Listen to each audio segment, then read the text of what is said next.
1,00,000 ধুতরা ফুল দিয়ে ভগবান শিবের পূজা করুন। ভগবান শিব আপনাকে পুত্র প্রদান করবে, কারণ ভগবান শিব আপনাকে খুশি হয়ে আপনাকে পুত্র দান করবে।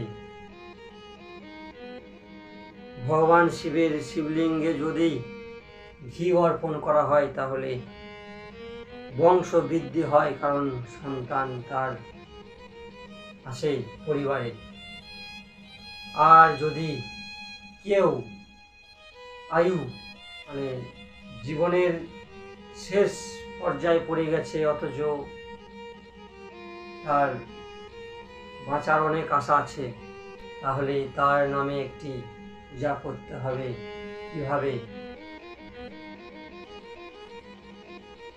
যে ব্যক্তির আয়ু আকাঙ্ক্ষা আছে, আয়ুর বৃদ্ধি করার আশা আছে, সেই ব্যক্তি ভগবান শিবের পূজা করবে। যেমন আমি বললাম যে 1,00,000 ধুতরা ফুল দিয়ে ভগবান শিবের পূজা করলেই পুত্র সন্তান হবে, তেমনি 1,00,000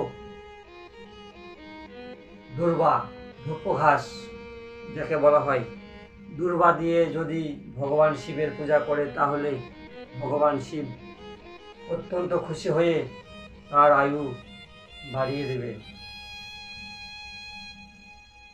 যদি ভগবান শিবকে মনে প্রাণ দিয়ে শ্রদ্ধা করে, ভক্তি করে, তাহলে ভগবান শিব দিবেই দিবে, কারণ জগতের নাথ, ত্রিলোকের নাথ ভগবান শিব শম্ভু।